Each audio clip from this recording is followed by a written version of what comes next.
El presidencial Gonzalo Durán se reunió con Germán Codina, quien va a ser, ¿verdad?, el sucesor en la delegación, para alistar el traspaso del mando. Estamos justamente con Gonzalo Durán acá en el estudio para hablar un poquito de esta reunión y de varias cosas. ¿Cómo está, delegado? Gracias por venir. Muy buenos días, muchas gracias por la invitación. Bueno, interesante estas reuniones bilaterales o estos encuentros entre las distintas autoridades para poder establecer ese puente, ¿no?, que permita una conexión y una fluidez en un trabajo que tiene que ser un continuo.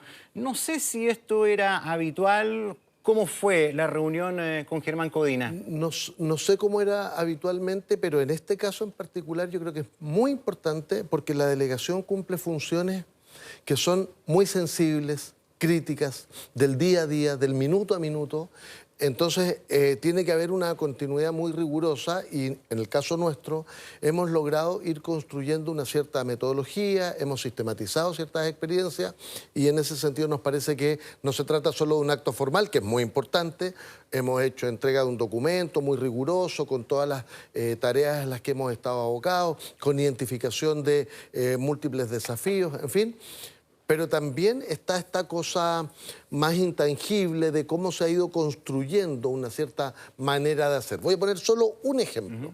Funerales de alto riesgo. Esta es una legislación nueva, no existía. Por tanto, probablemente no es conocida incluso por quienes asuman. Y a nosotros nos tocó su implementación. Desde que entró en vigencia hace 6, 8 meses, no hemos tenido un solo incidente en esta materia. Pero esto requiere una precisión milimétrica desde el día 1. Por eso es tan importante la reunión que tuvimos y las que vamos a tener, porque acordamos tener un par más con el propósito de avanzar también con los equipos. ¿Qué le parece la nominación de Germán Codina? Porque, bueno, en el caso suyo, usted tiene experiencia como alcalde, ¿no? Fue alcalde y me imagino que eso le dio también varias herramientas que pueden ser positivas para este cargo. Yo creo que este es un cargo que tiene como aliados muy estratégicos a los alcaldes. Y en ese sentido, a mí me sirvió y creo que logramos consolidar una relación con los alcaldes y alcaldesas muy importante. También, minuto a minuto, conversación telefónica, presencia en terreno con todos los municipios. Ayer estuvimos en Maipú en un desalojo, hemos estado trabajando con Desbordes en Barrio Franklin y especialmente en Barrio Meix, con el alcalde de Recoleta y Providencia en todo el sector Bellavista. En fin, esto es una labor muy de terreno. ¿Ha sido más fácil de lo que usted pensó, perdón, la relación con alcaldes de otro color político? Yo creo que en general, siempre, los municipios, los alcaldes hemos sido bien transversales. Pero igual se esconde la pelota de repente. Incluso a veces más que los parlamentarios, ¿no? que tienen una dimensión más política. Bueno, por supuesto, hay diferencias y hay estilos, pero en general hay más transversalidad. Y yo, la verdad, me siento muy contento de haber tenido una relación de mucha fluidez, de mucha confianza con los alcaldes más cercanos, pero también con los alcaldes más distantes. ¿Tenían cercanía con Mario Desbordes, con el alcalde de Santiago, antes? Sí, nos conocíamos, pero hemos profundizado una relación colaborativa que yo realmente valoro muy profundamente. Lo que hemos hecho en Meix, yo creo que es una manera de hacer las cosas en general, en el sentido de tenemos legítimas diferencias, pero nos ponemos un propósito común y la coordinación, la colaboración, el tono, la definición más estratégica de cómo avanzar y hacia dónde, yo creo que ha sido muy importante para el éxito que se ha alcanzado en esta materia. Vamos al tema de Meix, que ha sido como un desafío permanente histórico. No quiero restar mérito a lo logrado, porque efectivamente, sobre todo en las primeras cuadras, las más tradicionales, esto cambió de manera notoria. Pero también da la impresión que el problema, más que resolverse, se ha ido empujando hacia el sur, ¿no? Con esta teoría del globo, que se aprieta en un lugar y se infla en otro. ¿Hay algo de eso? ¿Y ese es un desafío, por ejemplo? Sí y no. Ya. Sí y no, porque efectivamente es obvio que no se puede con una varita mágica hacer que las miles de personas que cumplían funciones comerciales en el espacio público de manera irregular, de un día para otro digan, bueno, como la autoridad nos sacó, vamos a dedicarnos a otra cosa, en fin. Y hay un efecto globo que se denomina en la teoría, que tiene que ver con que si yo aprieto en un lado, tiende a desplazarse hacia afuera. Claro. ¿No? Eso es así. Pero la verdad es que si uno analiza lo que ha ocurrido en el sector, a pesar de que varios miles, ya hemos logrado sacarlos del espacio público que se ha intervenido, la proporción de personas que se ha desplazado ha sido infinitamente menor. Y con una capacidad del Estado de intervenir en esas zonas aledañas que también ha minimizado de manera muy importante cualquier afectación al espacio público y a los residentes de las zonas aledañas. ¿Qué mirada tienes de Y yo creo que eso tiene que ver, perdón, Sí. primero con una legitimidad muy profunda de que el Estado tiene que recuperar el espacio público para las personas y que además en esta actividad económica irregular, sea personas que por vulnerabilidad se dedican a esto, o sea, personas que participan de redes asociadas a hechos delictuales, lo cierto es que ya no tiene legitimidad el uso indiscriminado, abusivo del espacio público para este tipo de actividades, donde había contrabando de cigarrillos, donde había receptación de especies, donde había todo tipo de dinámicas que afectaban gravemente la seguridad. Y además hicimos otra cosa. No solo hemos recuperado el espacio público, al mismo tiempo combatimos con fuerza todas las economías ilícitas, todo el contrabando, el crimen organizado que hay detrás. El importador que ingresa ropa sin ninguna marca, que participa de una red en que se le instalan las marcas en el país y se comercializan en los toldos azules, bueno, tenemos que también atacar al que las importa, trabajo con aduana. Necesitamos que los delitos tributarios que se cometen por parte de las economías ilícitas que hay detrás termine. Trabajamos con impuestos internos. Es decir, hay un trabajo interinstitucional muy importante. ¿Y se ha logrado fluidez con eso? Porque es cierto, hubo, recuerdo, no sé si el año pasado, a principios del año pasado, una fiscalización de impuestos internos que terminó con la detección de una cantidad impaga de impuestos de más de 9.000 millones. Exactamente, fue el año pasado, yo diría que más hacia mediados del año pasado. Mediados del año pasado. Pero ya tenemos varios otros miles de millones identificados. El trabajo que se ha hecho con impuestos internos, aduana, bueno, porque nosotros definimos en la delegación centros urbanos estratégicos, es decir, lugares donde hay mucha gente, mucha actividad económica regular, combinado con actividad económica irregular, hechos sociodelictuales de mayor complejidad, en fin, y son muchos en la ciudad.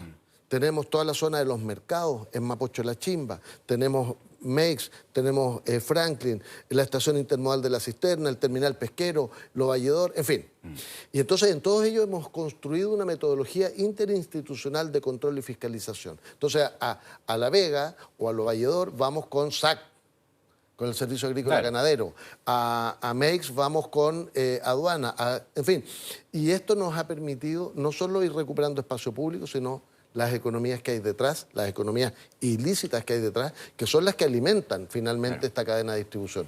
Y creo que eso ha sido muy importante. Sí, a ver, la seguridad ciudadana de una u otra manera ha recaído en la delegación presidencial, sobre todo antes de la implementación del Ministerio de Seguridad. O sea, todo lo que era distribución, trabajo coordinado con las policías, estaba directamente ligado a ustedes los delegados, ¿no? Eso ha ido cambiando en la medida que el Ministerio de Seguridad ha ido entrando en vigor. Siguen ocurriendo cosas bien preocupantes, más allá de las cifras, la estadística, que bajamos un poquito, que esto, que el otro. No sé, han aumentado de nuevo las encerronas. Ayer, por ejemplo, no sé qué le parece el caso de esta señora de 75 años que murió atropellada por un motochorro que iba escapando de un robo en Maipú. ¿Cómo ve usted la dinámica de estas cosas? ¿Qué le parece el caso de este motochorro y este atropello? Sí, varias cosas. La primera, efectivamente, desde la delegación nos tocó enfrentar un periodo muy complejo al inicio de nuestra gestión, derivado de una ola de homicidios, un incremento de los homicidios bien significativo. Esto en el contexto de un fenómeno que venía ocurriendo, la verdad, desde hace algunos años, que se modificó muy significativamente en el contexto de la pandemia, que es un fortalecimiento del crimen organizado. Y la verdad es que el Estado de Chile no tenía las condiciones adecuadas para enfrentar este fenómeno. Por eso ha sido tan importante más de 70 nuevas leyes aprobadas en nuestro gobierno en materia de seguridad, o la implementación de un conjunto de medidas presupuestarias, de fortalecimiento de las policías, de incremento de vehículos blindados, en fin, de miles de aristas que han contribuido a enfrentar este fenómeno. La creación e implementación de la Fiscalía ECO. Bueno, la Fiscalía ECO, que ha tenido un rol muy importante para tener imputados conocidos en el caso de delitos más violentos y homicidios frustrados o consumados. Paréntesis, pese a eso, los homicidios siguen ocurriendo. Bueno, eso es lo que iba a decir. Ahora, esto es una tarea permanente, es una tarea que por supuesto se va a prolongar en el tiempo, y el desafío es ir sostenidamente trabajando todos colaborativamente para disminuir la tasa de homicidio y reducirla al máximo posible. ¿Tiene antecedentes de lo que pasó con este atropello en Maipú? Y eso iba a decir, y desgraciada y dolorosamente, por supuesto, persisten hechos delictuales muy complejos, uno de ellos las encerronas y portonazos. Hemos tenido una disminución, se elaboró un plan antiencerronas que considera, entre otras cosas, la articulación con las autopistas, identificación de puntos críticos, incremento de los sistemas de televigilancia, contando con el sistema CITIA, que es televigilancia con inteligencia artificial, que partió en 14 comunas de la región. Pero, evidentemente, los delincuentes, esto es como lo que hablábamos antes del comercio irregular, los delincuentes no es que dicen, mira, nos están enfrentando mucho, así que vamos a dedicarnos a otra actividad.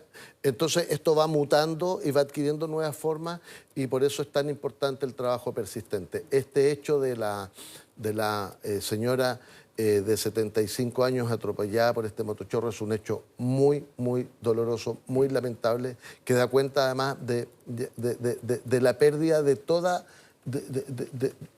Un delincuente es obvio que no tiene ningún escrúpulo, pero la verdad es que esto ha adquirido formas en la vida cotidiana muy complejas y dolorosas, y en ese sentido, por supuesto, hemos hecho un esfuerzo por desplegar a las policías en la región de manera muy importante y generar capacidades institucionales para que, si se produce un delito, dar con el responsable, ponerlo a disposición de la justicia y que tenga penas ejemplares. ¿Sabes qué? Esta señora murió en la vereda. Fue algo bien, bien terrible. Bien doloroso. Una señora de 75 años. Usted lo decía, no hay escrúpulo ya. A ver, un delito, un crimen, nunca va a ser más o menos bueno. Es un crimen indeseable por donde se mire, ¿cierto? Pero da la impresión que antes los malos tenían ciertos códigos, tal vez tácitos, ¿no? O límites que se respetaban. Eso se perdió. Atacar ancianos. Yo creo que... Ayer informábamos de un turbazo también, ¿cierto? Justo iba a decir donde había una señora embarazada, o sea, da lo mismo. Han sacado personas embarazadas de un auto en una encerrona, o sea, cambió mucho esto. Justo iba a decir, una de las cosas que cambió a partir de la pandemia, primero, el crimen organizado, que no es lo mismo que el delincuente de poca monta, pero que es igual de complejo muchas veces, pero digo, el crimen organizado adquirió una forma distinta y la fisonomía de lo que hemos denominado crimen organizado transnacional. Lo segundo, la incorporación de nuevos delitos que en Chile prácticamente no existían, el sicariato, el secuestro, que se incrementó de manera importante, en fin, cambia la fisonomía. Y respecto de este delincuente, yo denomino de poca monta, pero que termina con cuestiones tan graves como esta, el motochorro tampoco es una actividad aislada. Hemos identificado nosotros múltiples organizaciones criminales que tienen verdaderas redes de operación de motochorros, pero que son parte de una estructura mayor. Pero digo, en general estos delitos, efectivamente, entre que hay una cantidad importante de ellos que son personas muy jóvenes y en ese sentido muy arrojados, ¿no? Segundo, la proliferación de delincuentes con un nivel de consumo de sustancias que hace que pierdan cualquier perspectiva, digamos, ese la realidad. exceder límites o impiedad. Ahora, respecto a estos de los menores de edad que cometen delitos, también normalmente hay detrás expresiones más complejas, más organizadas, que son las que utilizan a estos menores. Se contrata a menores para el robo de autos, se les paga 300.000 pesos por robar un auto, pero el que lo comercializa no es menor. No es un menor y muchas veces responde a dinámicas más complejas. Por eso, en materia de seguridad no hay varita mágica, se tiene que trabajar colaborativamente todas las instituciones y se tiene que trabajar la prevención, que es de lo que se habla menos, la prevención social verdadera, con programas eficaces, profundos, que rinde frutos en el mediano y largo plazo. Por eso no tiene efecto electoral y muchas veces como que se deja un poquito de lado, pero es muy importante. Es muy importante. La prevención situacional, es decir, cómo vamos modificando los espacios, las autopistas, los sistemas, digamos, las dinámicas urbanas que minimizan estos factores de riesgo, el control, perseguirlos policialmente y la dimensión judicial para ponerlos tras las rejas si se produce el delito. Harta cosita que le quiero preguntar porque quedan ahí varios temas sobre la mesa. Breve, la experiencia que ha tenido usted, ¿debería bajar la edad de responsabilidad penal juvenil?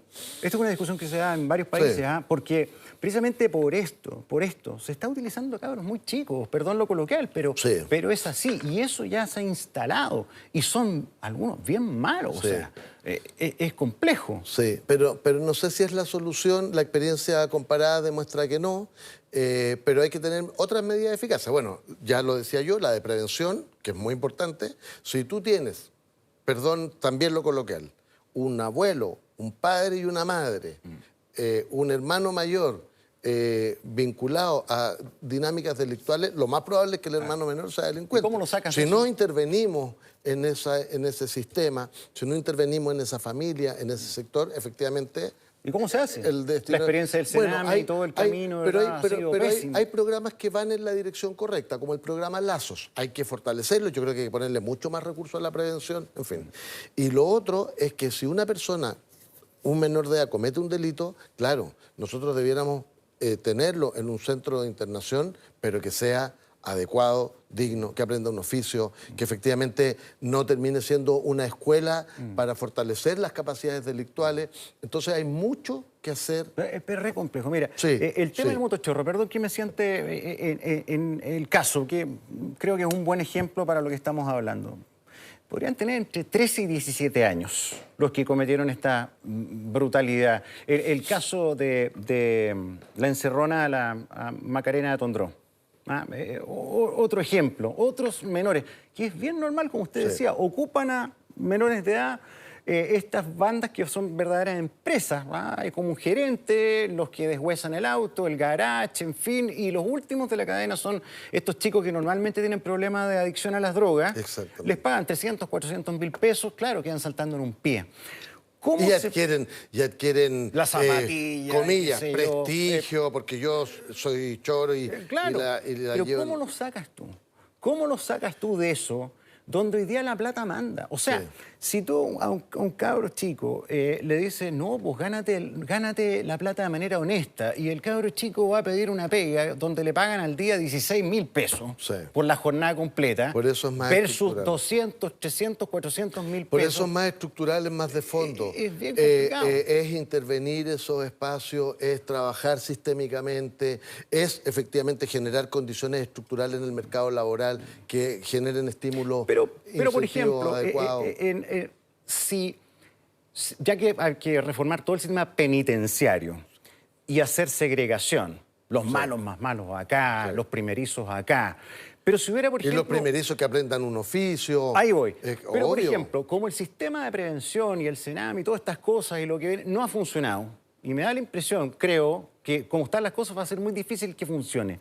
¿Qué pasa si dentro de toda esa reestructuración hubiera penales para menores de 18 que son delincuentes, y que estuvieran diseñados para recibirlos como un primerizo, pero con potencial de rehabilitación donde, yo creo que donde haya fórmulas de preparación técnica que les dé herramientas para trabajar?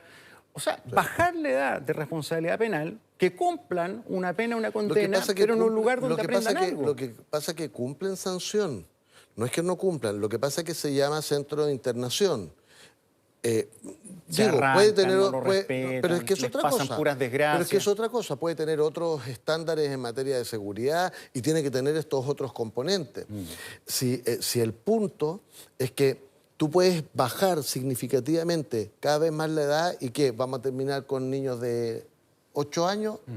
El punto es una intervención estructural, sistémica, que efectivamente rompa con esta cadena, con esta trayectoria, ¿no?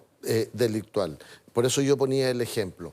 Hay programas que están siendo exitosos como en Lazos, pero todavía son insuficientes en magnitud, en cobertura, en recursos. Y tenemos que hacer esa discusión. Y esta discusión solo se resuelve si como país nos ponemos todos de acuerdo. Pero hay un problema. Yo no tengo por qué dudar de los resultados del programa Lazo. Yo no sé cuáles son los datos. No, porque, el programa Lazo ha sido exitoso, pero lleva 4 años. Ya, pero en Australia, por ejemplo, a todos los sé. ciudadanos le entregan una accountability. El programa hizo tanto, cumplió la meta, El que no cumplió la meta del programa se acaba. El programa Lazo, es una programas que uno no sabe si cumplen las metas. Sí, o no. El programa Lazo está digamos, inspirado en programas exitosos a nivel internacional, en Finlandia, en distintos lados, y efectivamente, voy a decirlo de esta manera, van claramente en la línea correcta. Ahora, esto lleva, no sé exactamente cuántos años, 4 o 6 años, lleva muy corto tiempo. Esto tiene que medirse en un periodo más prolongado de tiempo y, por supuesto, tiene que ampliar la cobertura. Es decir, llegar a más jóvenes y tiene que tener más fortaleza institucional.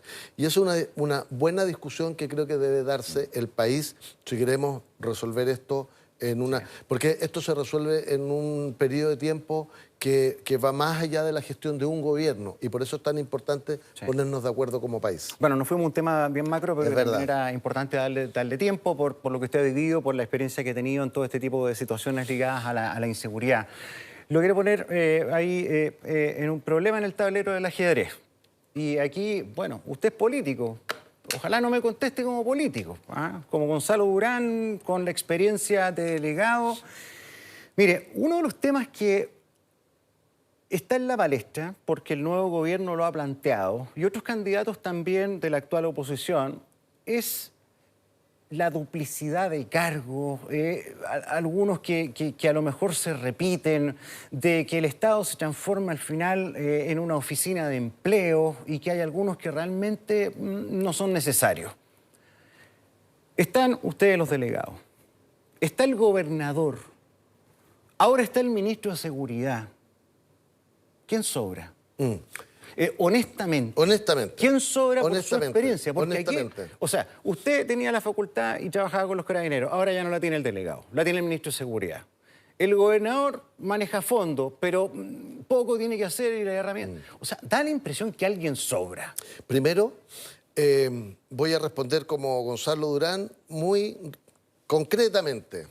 Primero, yo creo que el Estado en Chile no es cierto que sea un Estado grande.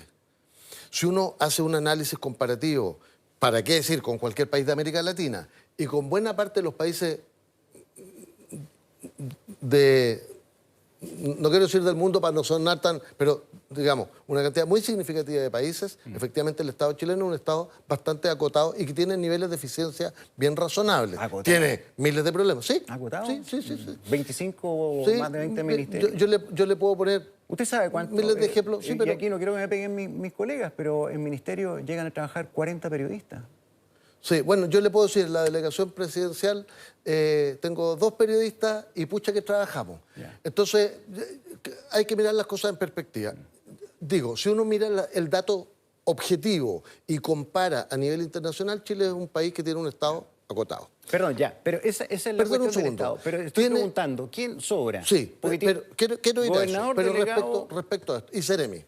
¿Y Seremi de Seguridad. ¿Y ministro de Seguridad? No, porque el ministro es nacional, digamos. Estamos hablando a nivel regional.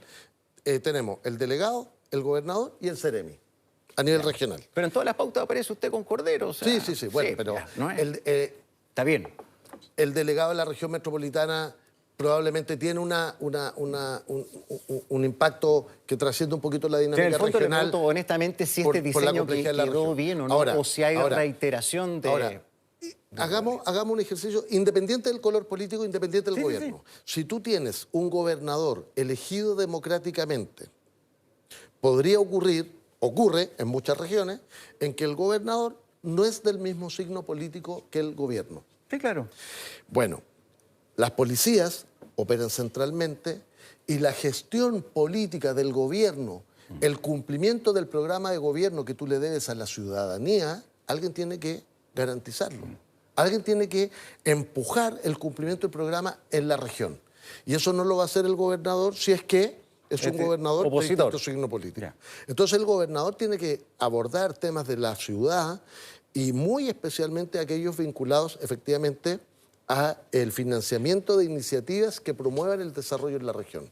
Y yo creo que eso ha funcionado bien. Pero hay otras entidades que también promueven el desarrollo de la región. Están los gobiernos regionales, están los GORES. El gobierno regional. Bueno, sí, el gobernador es el jefe del gobierno regional. Sí, claro, pero siempre estuvieron, digamos... Antes teníamos los intendentes. Intendentes, claro, por ejemplo. Lo que pasa es que ¿cuál era el problema de los intendentes? El intendente cumplía, voy a decirlo de manera sencilla, el intendente cumplía la función integrada del gobernador y del delegado. Claro. ¿Cierto? Sí. El punto es que los intendentes los nombraba el presidente de la República. Entonces, voy a cambiar ahora el ejemplo. Sí. Si el presidente de la República en la región de Magallanes tenía una determinada visión, operaba el criterio central del gobierno nacional. Pero necesitábamos que la autoridad regional respondiera a las necesidades de la región, que no necesariamente tienen la misma expresión. Y en ese sentido, un esfuerzo de descentralización adecuado es que los gobernadores sean elegidos democráticamente y que respondan a las necesidades e intereses de la región, a los electores de la región. Dijo que iba a eliminar a los delegados al principio, ¿se acuerda? Sí, que iba a respetar que fueran los gobernadores electos democráticamente. No pasó nada con eso. Yo creo que efectivamente se ha seguido traspasando funciones a los gobiernos regionales y tiene que continuar este esfuerzo de descentralización y los delegados tienen que seguir cumpliendo una función de coordinación y articulación en la región de función de coordinación política, es el representante del Ministerio del Interior en la región. Está bien, pero ¿cuál es la coordinación política? Porque ahora el delegado quedó sin la potestad o la coordinación de seguridad. Pero te pongo un ejemplo. Está el ministro Cordero. Te pongo un ejemplo. Yo como delegado coordino el gabinete regional, en que están todos los seremis, es decir, todos los secretarios regionales ministeriales, incluido el Ceremi de Seguridad, más todos los delegados provinciales. Y eso nos permite articular políticas regionales más eficientes. Entonces, si el Ceremi de Obras Públicas está llevando adelante determinadas iniciativas de inversión, pero requieren una adecuada coordinación con otros actores, bueno, nosotros contribuimos a esa coordinación, que es la misma función que cumple el Ministerio del Interior a nivel nacional, pero que se cumple a nivel regional. Y esto es bien importante porque nos ha permitido, por ejemplo, garantizar la implementación de un conjunto significativo de proyectos de inversión pública, comisarías, hospitales, etcétera. Coordinamos a los distintos servicios, a los distintos actores y en la gestión operativa, de manera que yo creo que hay que... A veces en Chile hacemos cambios institucionales y a los 2 años decimos mantengámoslo, saquémoslo. Yo creo que hay que mirar esto con una perspectiva de tiempo un poquito mayor, pero bien esto? Me parece razonable la división que hay. ¿Le parecen útiles los 3 cargos? Y ojo, que el Ceremi de Seguridad tiene un rol de coordinación con las policías. Voy a poner un ejemplo. Desalojo en Maipú, ayer. Esto requiere el auxilio de la fuerza pública. Obviamente que quien coordina materialmente, digamos, el auxilio de la fuerza pública a las policías es el Ceremi de Seguridad. Pero el desalojo no es un problema de seguridad. El desalojo es un problema integral, donde hay aristas de vivienda, donde hay aristas de espacio público, donde hay relación con el municipio, donde hay que coordinar con la Defensoría de la Niñez. Entonces, es una definición política, cómo avanzamos en la erradicación de estos campamentos. Y una pata es el auxilio de la fuerza pública, pero tiene muchas otras. Por eso tiene que haber un rol de coordinación de la política regional. Ya. ¿Qué hizo mal Gonzalo Durán? ¿Cuál fue su mayor condoro? Yo Trato tengo, de ser coloquial yo tengo, para buscar una respuesta. tengo algunas ideas, pero preferiría quizás responderlas después del 11 de marzo. No, pero respóndamela Pero al tiro, porque después no vale. ya, sí, no, está bien, está bien. Yo creo, tuve una actuación bien intencionada, pero que se vio mal en el estadio en mi condición de hincha, y a nosotros nos corresponde un rol muy importante de coordinación del fútbol. Yo diría que eso fue una cuestión que debí evitar. ¿Cuál fue? No me acuerdo. Sí, es una tontera, Pero pero, recuérdela. pero ¿Cómo fue? la comento porque estamos en esta cosa Es más que a lo mejor coloquial. hay gente que nos ve que No. sabe. Lo que pasa que... ¿Qué pasó? Lo que pasa que yo fui como hincha al estadio Ya. y se generó un... ¿Hincha de qué club? De la Unión Española. Ya, Es que esto es de público conocimiento, así que... ya. Y... Y se peleó con los de O'Higgins. No, claro. Pero no es que me peleé con los O'Higgins, porque eso no es cierto. Ya. Lo que pasa es que el partido no consideraba público visita. Y me avisan que cerca mío habían 2 hinchas con camiseta del público visitante y se había generado un incidente. Y yo, con el propósito de evitar el incidente, voy a intervenir, y no me correspondía intervenir porque yo estaba ahí no en el uso de mis funciones, sino como hincha con mi camiseta. Entonces evidentemente no se veía bien que fuera alguien con Pésimo. Por eso. ¿Ha tenido problemas, pero mire, ¿Ha tenido usted- problemas con las camisetas usted? Usted me está pidiendo... Porque la del Matapacos también. Usted le me está generó. pidiendo que yo coloquialmente le diga, y le estoy reconociendo porque somos humanos. ¿Sabe qué? Quienes cumplimos estas funciones somos seres humanos, y yo creo que lo mejor es reconocer cuando cometemos un error. Ahora, puesto en perspectiva, nosotros hemos tenido una función muy intensa, de extraordinaria complejidad, que aborda una batería de temas tan amplios: emergencias, incendios forestales en el verano, graves problemas en invierno derivados de condiciones climáticas, y ahora con el cambio climático en verano, como lo que ocurrió hace pocos días atrás en Maipú, Las Condes y Lo Barnechea, con estas lluvias que fueron en poco tiempo. Emergencias, funerales de riesgo, fútbol, seguridad, esto que hemos denominado los centros urbanos estratégicos. Miren lo que hemos hecho, no solo en Meix, en Barrio Franklin. Barrio Franklin, que era el principal centro de receptación y comercialización de celulares robados de la región y probablemente del país. Entonces, puesto en perspectiva, por supuesto, todos cometemos errores, pero la verdad es que la magnitud de la tarea que nos ha encomendado el presidente de la República ha sido de enorme significación. Hemos dedicado todo nuestro tiempo, nuestra energía, nuestra capacidad, nuestra articulación con todos los actores. Lo hemos hecho de manera transversal, con todos los alcaldes de todos los partidos políticos. O sea, creo que me voy con una sensación más bien de la tarea cumplida, sin perjuicio que, por supuesto, siempre hay más y nuevos desafíos, y siempre hay más para dedicarle a esta tarea que es tan importante para la ciudadanía. Es cierto. Finalmente, hablábamos de cómo ha habido un trabajo transversal, multiinstitucional, ¿no? Con las policías, con el actual Ministerio de Seguridad Pública, con los alcaldes, con la gobernación. Y en ese sentido quiero terminar preguntándole por Claudio Rego, el gobernador, con el cual al principio coagó mucho, y él está pasando una situación judicial compleja. Hoy día se ve su desafuero. ¿Cómo ve esta situación? Y si cree usted que el golpe en la práctica hizo de una otra manera desaparecer un poco esa autoridad. Es difícil. Primero quiero decir que conozco a Claudio Rego desde hace muchísimos años. Yo trabajaba en la Intendencia muchos años atrás, cuando él era alcalde en Peñalolén, y nos tocó el desalojo de la toma de Peñalolén, la famosa toma de Peñalolén. Así que en materia de desalojo tengo algo de experiencia. Y creo que fue un extraordinario alcalde, y creo que como gobernador ha hecho una labor muy importante, que la hizo en el pasado como intendente. Desconozco los detalles del proceso judicial, pero tengo una muy buena opinión de Claudio. Espero que esto se resuelva como corresponde, conforme a las decisiones institucionales de los distintos órganos. Perdón por el ruido, por todo lo que ha generado, por todo el tiempo que ha tomado todo esto, porque ha sido larguísimo. ¿Usted hubiera dado un paso al costado para...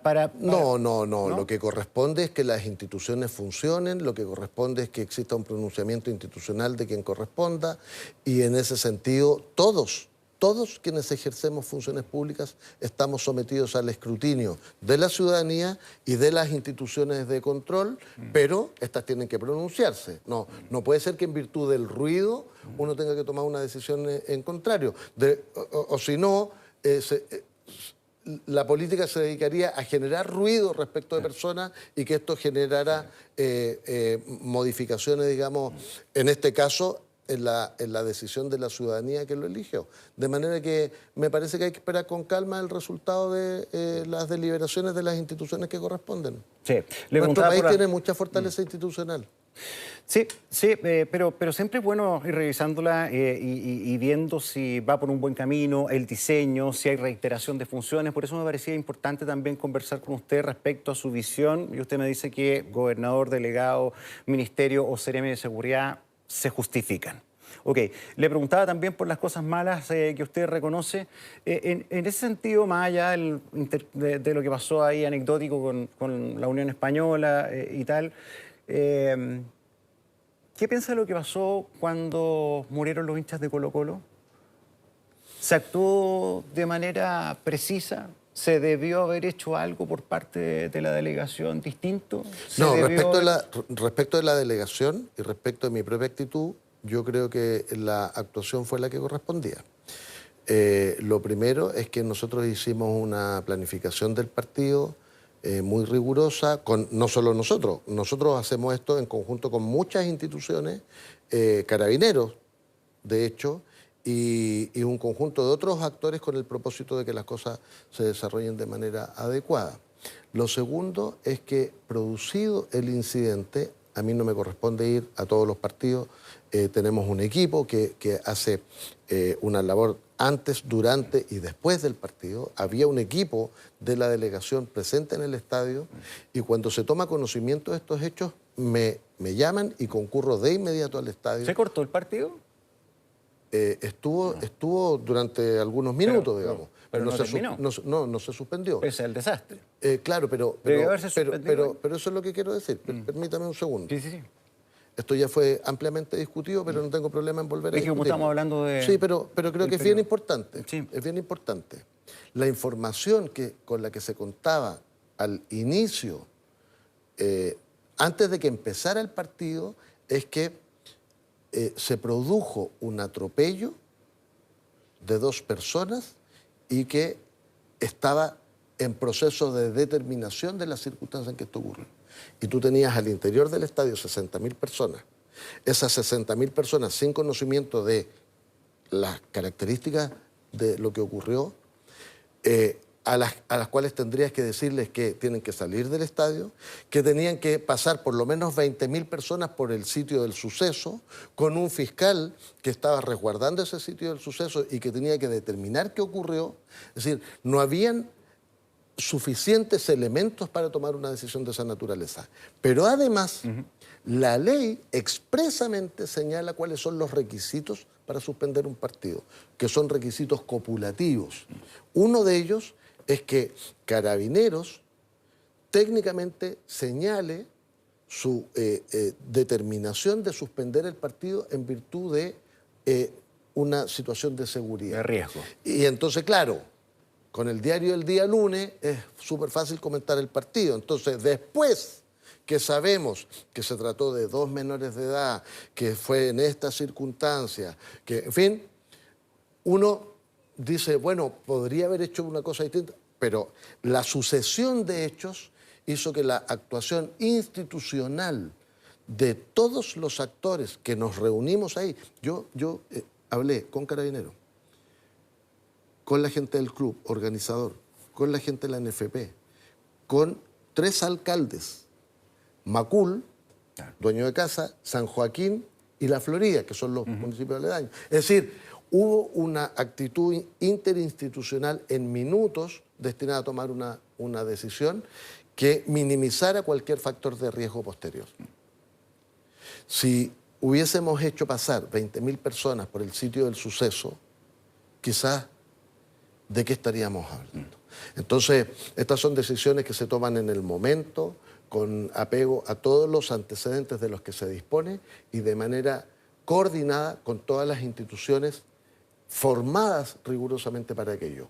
¿Quién hubiese imaginado que con posterioridad se dispusiera de todos estos antecedentes que han sido objeto de un proceso de investigación judicial que, como usted sabe, todavía tiene etapas procesales posteriores? Bueno, es probable que después del 11 de marzo Gonzalo Durán descanse un rato, me imagino, pero ¿cuál es el plan de Gonzalo Durán? Porque no va a descansar el semestre completo. No podría porque ¿Tiene ya...?